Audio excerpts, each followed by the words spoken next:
வணக்கம் நண்பர்களே, நான் உங்கள் கிச்சா பேசுகிறேன். தேங்காய்ப்பூ கிடைக்குமா? மகாபிரியவா சொன்ன தேங்காய்ப்பூ மருத்துவம்.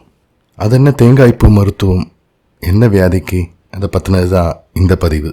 அந்த மருத்துவம் பற்றி மேலும் நம்ம தெரிஞ்சுக்கிறதுக்கு முன்னால் நம்ம சேனலை இது வரைக்கும் சப்ஸ்கிரைப் பண்ணாதவங்க கண்டிப்பாக பெல் ஐக்கான் கிளிக் பண்ணுங்கள், சப்ஸ்கிரைப் பண்ணுங்கள். ஒரு சுமங்கலி தன் மகனை அழைத்து கொண்டு மகாபிரியவாளை தரிசனம் செய்ய வந்தாள். மகாபிரியவாளை கண்டவுடன், இவனுடைய வாயில் புண் இருக்கு, ரொம்ப நாளாக இருக்கு, எத்தனையோ மருந்து கொடுத்துட்டேன், ஆனால் புண் போகவே இல்லை அப்படின்னா. மகாபிரியவா தொண்டர்களை பார்த்து தேங்காய்ப்பூ கிடைக்குமா என்று கேட்டார்கள். பல பேர்களுக்கு அந்த பெயரே புதிதாக இருந்தது. தென்னை மரத்தில் மட்டை, பாலை, தென்னங்குலை இவையெல்லாம் இருக்கும், ஆனால் பூவை பார்த்ததில்லையே. குலையிலிருந்து தென்னம்பூ உதிர்ந்து விழும், தேங்காய்ப்பூ? இந்த பேச்சு நடந்து கொண்டிருந்த போது ஒரு மகா பண்டிதர் வந்தார். காக்கிநாடா சிந்தாமணி கணபதி சாஸ்திரி 20 ஆந்திர பக்தர்களுடன் சந்திரசேகர சந்திரசேகர பாஹிமாம் என்று பக்தி பரவசத்துடன் கோஷ்டி கானமாக பாடிக்கொண்டே வந்தார். மகாபிரியவாளை கண்டவுடன் சாஷ்டாங்கமாக நமஸ்காரம் செய்தார்கள்.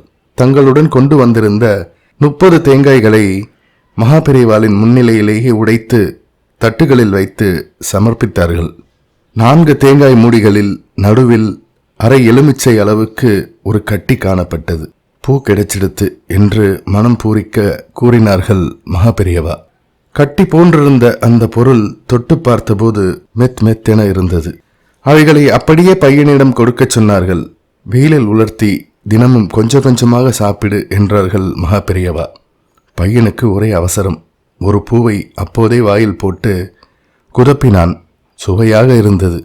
மகாபெரியவா மற்ற பக்தர்களுக்கு தரிசனம் கொடுக்க ஆரம்பித்தார்கள். 1 மணி நேரத்திற்கு பிறகு வாய்ப்புண் பையன் திரும்பி வந்தான். தொண்டர்களுக்கெல்லாம் திடீரென்றது. என்ன ஆயிற்று இவனுக்கு? பாதி புண் சரியாயிடுத்து. ஜெய ஜெய சங்கர ஹர ஹர சங்கர. இந்த பதிவு உங்களுக்கு பிடிச்சிருந்தா லைக் பண்ணுங்க, ஷேர் பண்ணுங்க, கமெண்ட் பண்ணுங்க, மறக்காம பெல் ஐக்கான் கிளிக் பண்ணுங்க, சப்ஸ்கிரைப் பண்ணுங்க. நன்றி நண்பர்களே.